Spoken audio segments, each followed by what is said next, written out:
Hello and good morning. Welcome to the inaugural edition of the America in Botswana of the Dumela America podcast. And so my name is Dominic Tao. I'll be your host for today. And this brand new initiative from the U.S. Embassy is all about having real conversations with real people, and is about breaking down barriers and building bridges between the United States and Botswana. So we're here with our first two guests of this hopefully long-running series. We have Mabedi and Boago. Thank you all. And you've just returned recently from the United States as part of the SUSI program.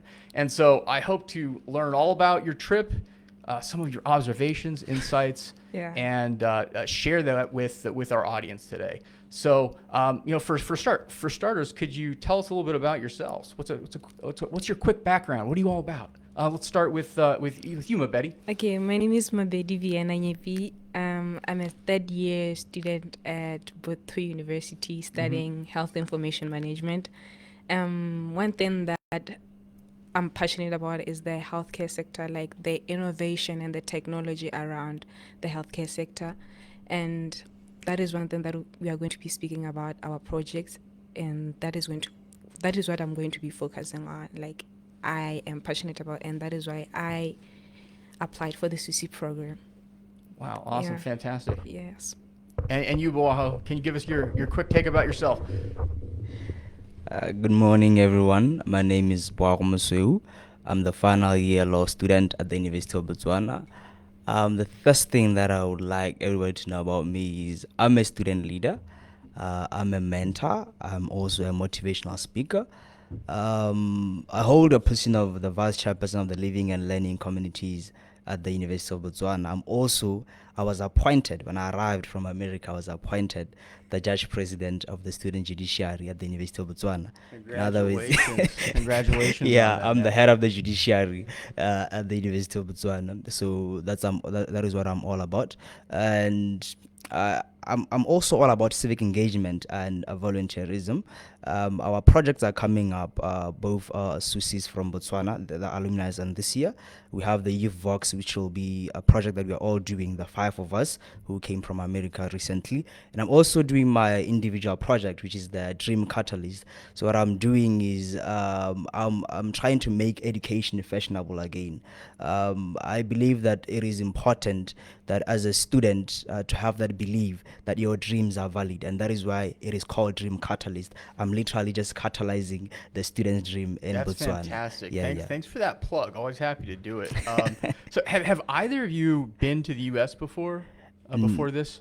No, it was journey? My first time. Awesome. First time. Since the mic's on you, Boago, could you tell us a little bit about what the experience was like getting off that airplane into that first city that you landed in, and what thoughts were going through your head? It's always crazy going to a new country, but...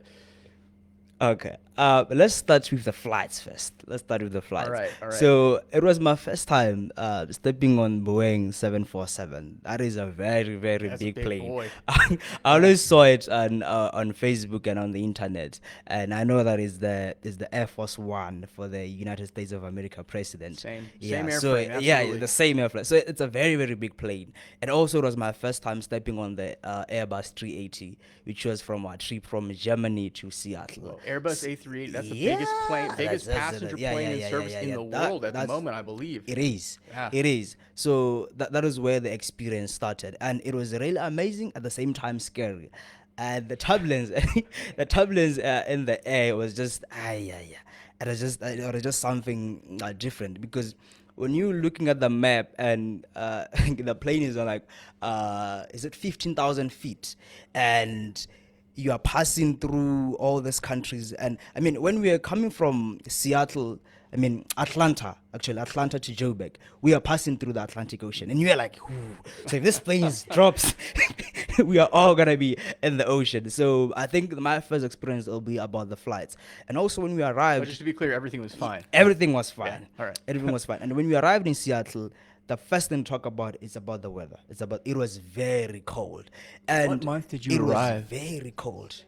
January in Seattle. It's very cold. It's very cold in Seattle in January. So in Botswana, when you're wearing your bomber jacket when it's in June or July, the cold is relatively low. Like you can right. feel warm. Yeah. But I was feeling cold wearing my big jacket and also a short inside. I'm like, what kind of cold is this? So what's going on? So it was very, very, very cold when we arrived. So I think that's one thing that I can talk about, that the cold in America, especially Seattle and in Botswana, it's different. It's a Seattle wet cold. is very, very Yeah. cold than And Botswana. and so Mabedi, I'd be curious Yeah, to yeah. hear from you. What was your flight land? Were you on the same flight together? We were Yeah. sitting close to What was your impression? Did you? Some people can be through turbulence and have different thoughts. Like that was great, or I'm so scared.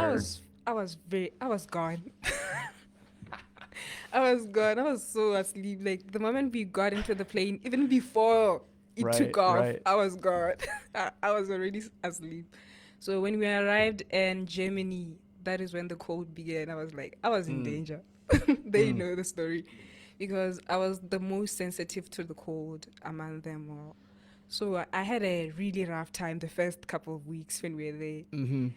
Did Because you have a chance to like upgrade your wardrobe for Yes, the conditions I once you did. arrived? I What was did. the first thing you bought? The first thing I bought was it. I did not buy anything for myself. My host mom bought it for me. So you stayed with the host family, and they Yes. they did that for you. Yeah, they did Wow. that for me. Wow. She bought like this big jackets for me. Just a guess. So I used to live in the Seattle area, and the big outdoor jacket chain, it's called REI. You didn't go to an REI to get the jacket, did you? No, she went to Costco. Of course, and of course Costco. I can't. Yeah, she went to Costco and avoid bought that. them. She was like, "I have this for you." I was like, "Yeah." I was about to die. Because it was really cold. So most Americans, many Americans anyway, find the Seattle weather in the winter relatively mild because was there snow on the ground? The couple of weeks before we left to Atlanta, Yeah. that is when it began to snow. Oh wow. Yeah. So you got to see the snow. Yeah, we got That's to see the special. That's cool. I lived in Seattle for a couple years, only saw snow one time, so that's cool. And Boago, what sort of things did you buy to equip yourself for that cold Seattle weather? Unexpected cold Seattle weather. Luckily for me, my university sponsored me with a very, very big jacket.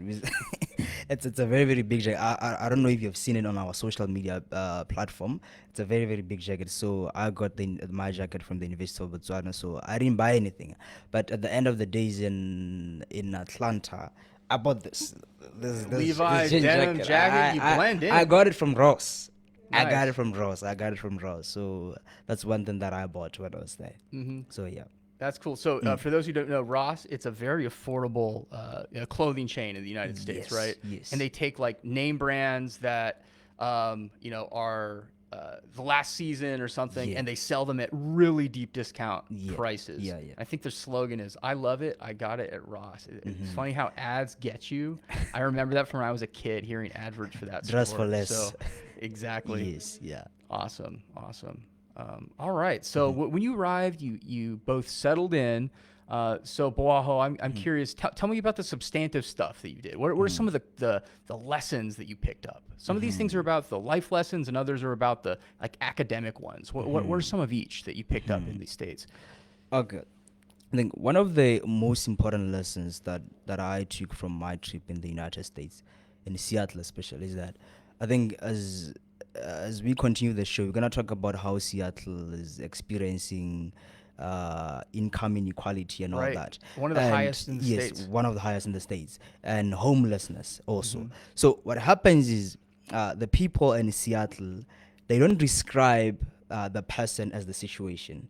And like when you are homeless, they are saying you are experiencing it. That's amazing. You are going through when you have food insecurity, you're just going. It's a phase, Right. So that's really deep. It's just a phase. You will get through it. How did you conceptualize it before?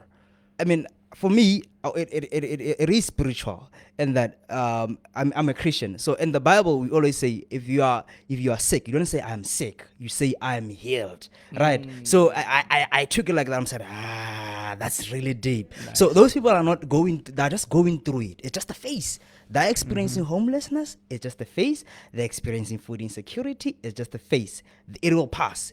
So you don't describe people. You don't describe people with that situation. It's just a situation, okay? It'll just pass. So that was one of the deepest lessons that I got from the USA.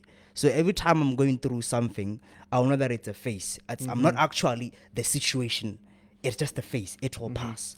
So yeah. Yeah, well, that it truly is deep, and that's what I think some of the value of these exchanges are. Like, as an American, we take these things for granted. Yeah. We don't always look at them through fresh eyes like that, because it's just, you wake up and you go through, and that's normalcy. But when you see something fresh for the first time, you think these deep thoughts, right? Yeah. So Mabedi, what was your initial impressions in that first phase? Some of the lessons learned, both formally and informally, during the program. Just as Boago said, it's just a phase. So there's this one phrase that I always use with my friends now. I'll be saying, it's just a temporary setback. Everything will be well after. It's just a temporary setback. Whatever you are facing now, you're going to experience a much better thing that you expected. Right. Yeah. So from Seattle, through the homelessness experiences and the food insecurity things, they will go through it. And we also, when we were with the teenagers in Seattle, they were telling us about their life stories, that they are working as they are schooling. That on its own, like, it motivated me to say, in Botswana, we do not have that. When you work here and you're schooling, it's child labor. What? Yeah. Like, schooling is in, like, college? No, they're in high school? High school. Yeah. They're working and they're going to school. And in Botswana, we do not have that. We just have to focus on school. So I was like, I really have to, like, pull my socks up. Other kids are doing the most, even though they're going through the most at the same time. So through situation, you will get through them. It's just a phase. So now, did your host family engage with you at all on those types of dynamics? Yeah.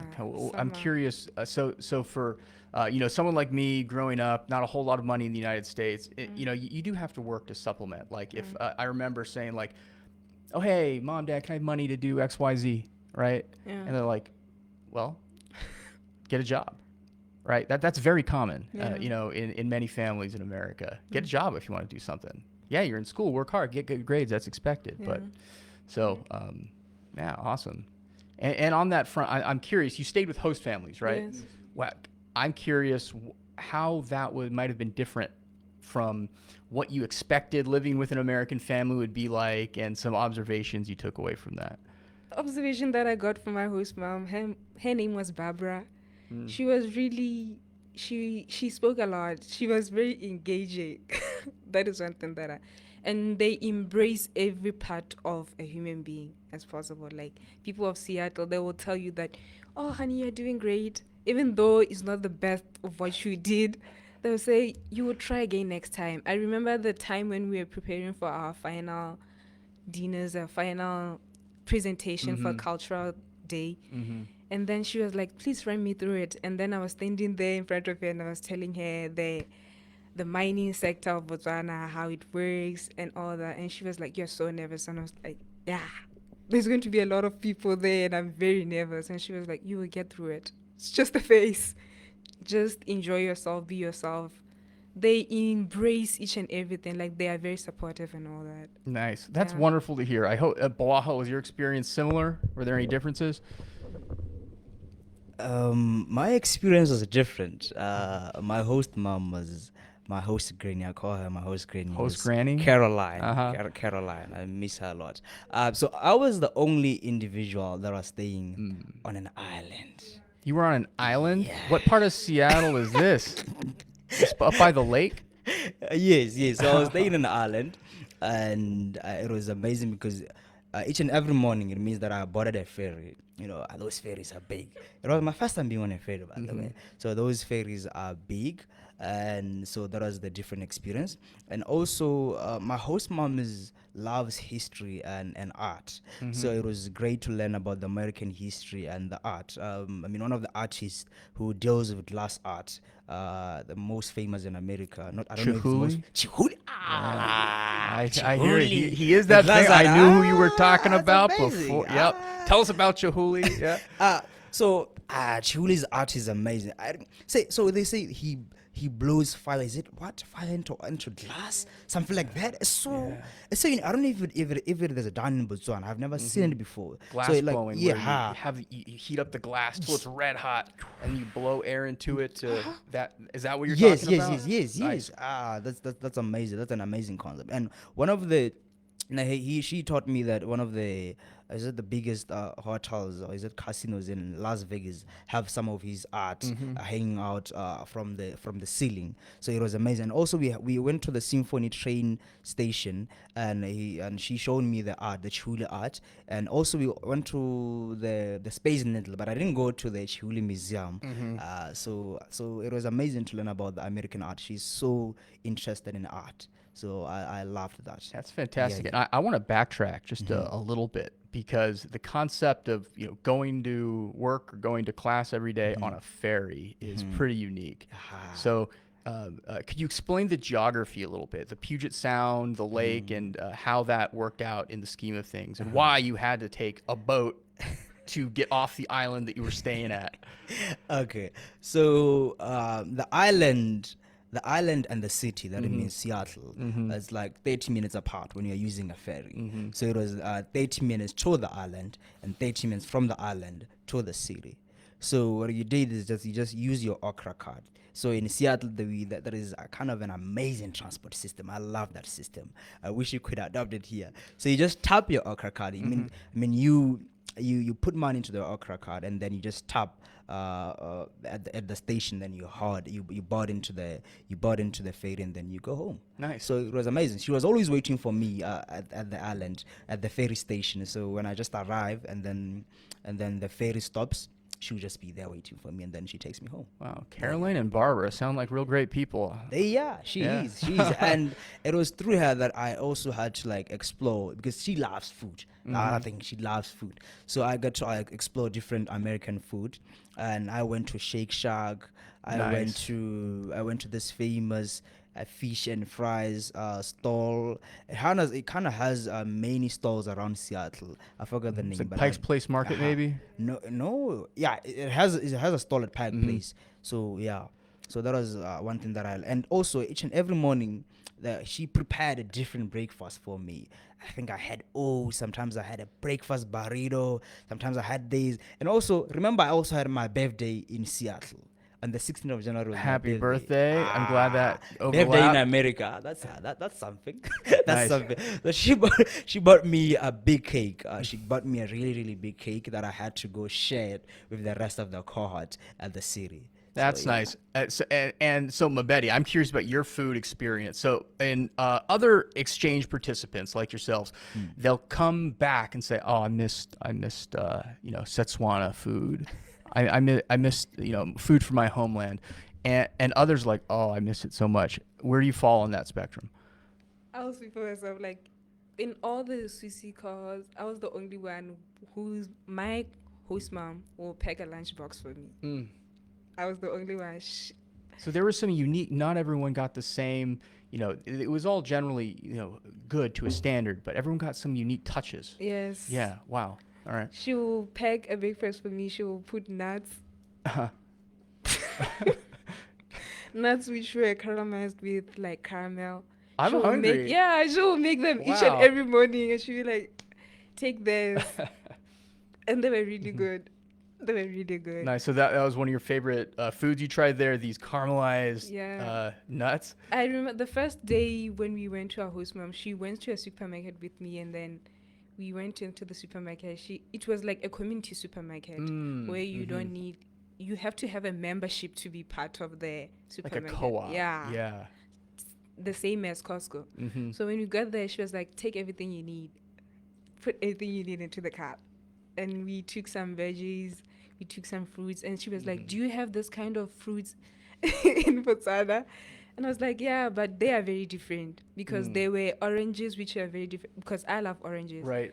And she was like, have you ever tried a blood orange before? I was like, what's that? And she was like, take it, you will like it. And I really enjoyed it. It's like a deep red orange inside. Like you open, it's not orange, it's like more red. Yeah. And is that why they call it the blood orange? Yeah. Not 'cause it's weird or anything? It's so similar, the color, literally blood. and it was so good. Mhm. And then when we also got home, she cooked a full chicken.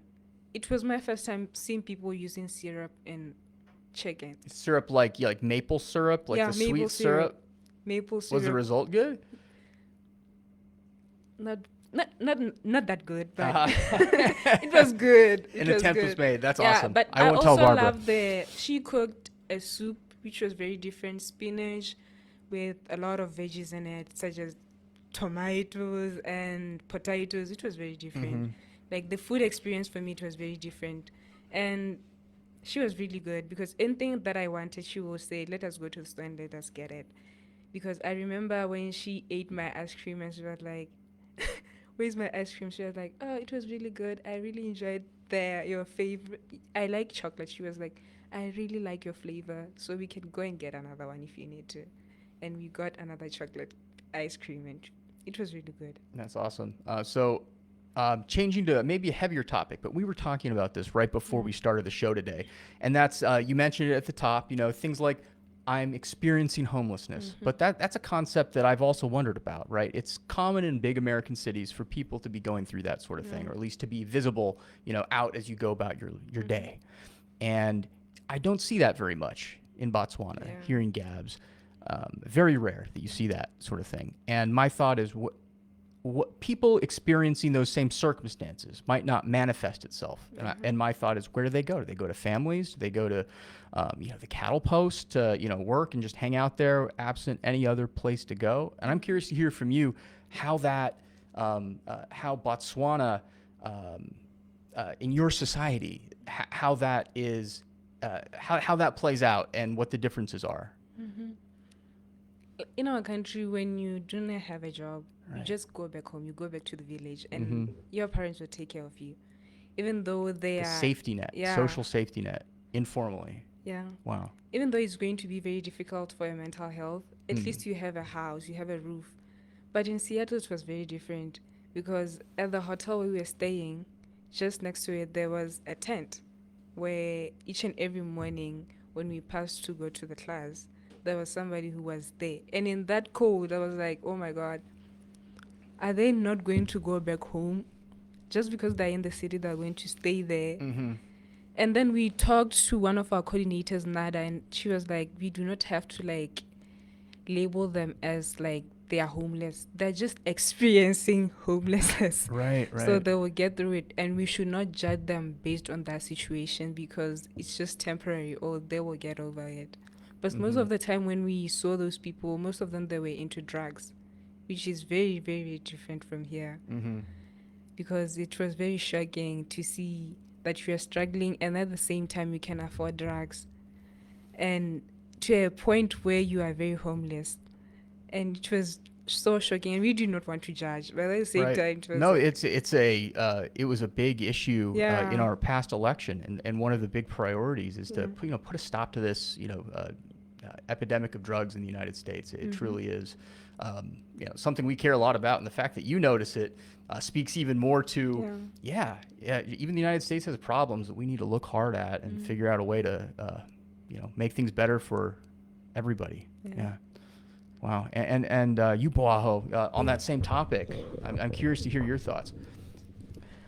Like she said, it's a very different. And one thing that I must say is that America is really, really developed. First thing that you have to note, America is really developed, and Botswana is still a developing country. And What are some of the indicators that that you saw just visually that indicate? yeah, visually when two you arrive things. in America, you see, now you are in the America. it's very different. You say, no. This Is it like the different." movies or? Yes. it's Really? different. Even the technology, the tech boom there. I mean, there is, you see, the Bill Gates companies there. You see, America is that developed. You understand? So, and Botswana is still a developing country. But the social protection schemes that are in Botswana, I think they are the one which accords to have less people being homeless. I mean, when you are in a city like Seattle, you will see, like she said, tents, people living in tents, people sleeping in tents close to hotels, and those are people who are homeless. But when you are in Gaborone, you don't see anyone around the city sleeping in tents or sleeping there.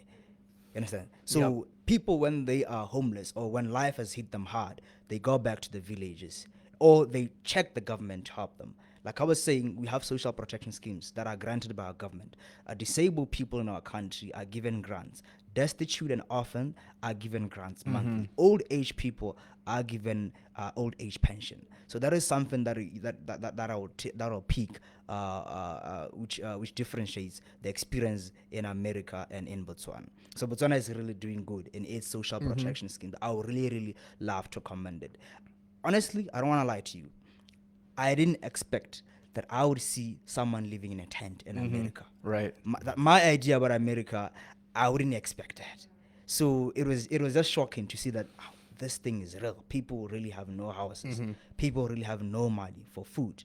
There is actually a food lifeline organization, an NGO, which really helps with food insecurity. Yeah. Like, wow. So In a country that has an obesity, issue at the same time, right? imagine. Wow. Imagine. So I'm really proud to be a Botswana. That's terrific. I'm really proud.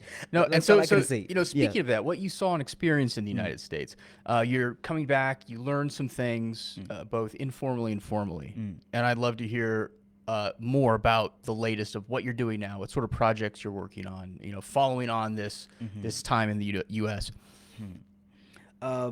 My project, or let me start about our group project. It's called Youth Vox. What we're trying to do is we're saying amplifying youth voices in governance. Vox, like Latin for voice. Yeah. Yes. So we want the voice of the youth to be heard in government policies or in government laws. Right. You understand? So that is what we are trying to do. And we're going to have our... That's a priority right now for the government of Botswana. Yeah. You see, So you're really tapping into we are really tapping into the it. zeitgeist or what the current energy is behind. Yes, Nice. yes. Remember, we have a youthful minister of youth and gender. So right. we are really tapping into that. That's our group project. So what we realized when we were in America is volunteerism in America and Botswana is very different. We started volunteering when we were in university.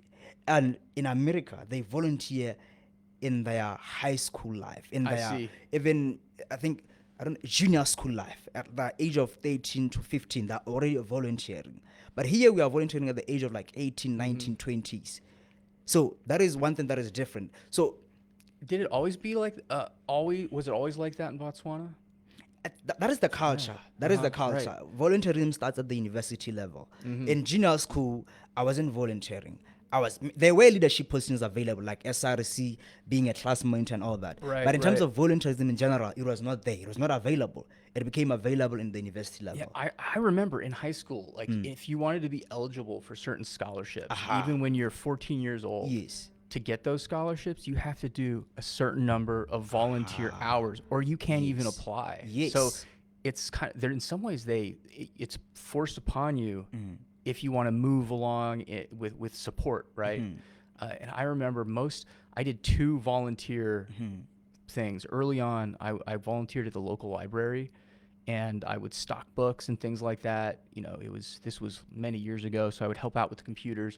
But the best volunteer experience I did, and this might, speak to you being a law guy, is there's this program called Teen Court, where if, let's say, you were, high school student and you were caught drinking alcohol underage, instead of going to the juvenile justice system, the main juvenile justice system, or, sent to real scary court, right?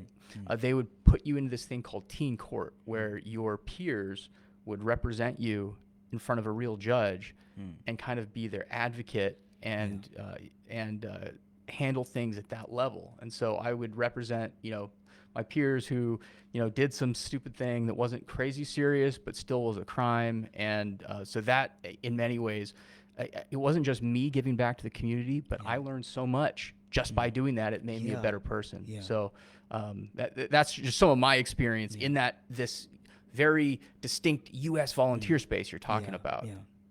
So it's really amazing because I think, like you were saying, volunteerism really caps a certain moral deficiencies that we have with in our youth. I mean, right now, more than 30,000 students in Botswana fail their BGCSE examinations. Those are the examinations that you write so for you to go to the university level. So more than 30,000 failed. And one of the causes of failure in Botswana is the issue of indiscipline. But when your kid or when your child is volunteering, it takes time of them for them to behave in a bad way, you get. So when you have your time that is from 8 to 2, you are in class. From 2 to 4, you are volunteering. From 4, you are back home. So you don't have any leisure time for you to get involved in any moral decays or whatsoever. What's that saying? Idle hands. Idle hands. Right. Yeah. Yeah. So- and Mabedi, your thoughts on that same topic? On volunteers, I Yeah. think that is one thing that also motivated me when we went to the Food Lifeline. When people were volunteering, it really helps to boost your CV in a very good way. It helps you to open windows and doors that you have never even thought about. Because, for example, if we are to have if I started early for volunteering, I don't think I'll be where I am right now. I think I should be somewhere, and I should be making a lot of So tell me, how can you link volunteerism with success? What's the linkage there? I think it paves a way to be who you are. It paves a way to be Define a bigger yourself. to be a bigger person on what you want to become. Like on that note, and speaking of volunteerism, tomorrow one of the SUSI alumni, Maverick Kabelo, will be having a masterclass on volunteerism because he was also in Seattle before us. So I think also we can also tap on that to learn more about volunteering in Botswana. Amazing, a master class, and is Yeah. that based on his current work plus what he engaged with in the United States on volunteering? Yeah. Yeah, where's this going to be? It's going to be at Boto tomorrow at 10. Boto tomorrow at 10. Is this Yeah. open to the public, or just to plug him? Yeah. Could you tell me a little bit more about what he's going to get into? I think there's going to be a lot of panels, like a lot of networking. I don't know anything about it, but I think Baho knows a lot because he was one of the people who was going to. I think so. I'm just fishing a little bit. So Yeah. absolutely. So we're supporting that event at the Yeah. embassy, and we hope to come by and just see it for Yeah. ourselves. But we think it's a great concept. Yeah. So nice. All right. Well, so to wrap us up here, I would love to just kick it to you. If there's any topics you want to ask of me, of us here at the embassy, or just bring up and share with our audience today. Should I speak about our personal projects?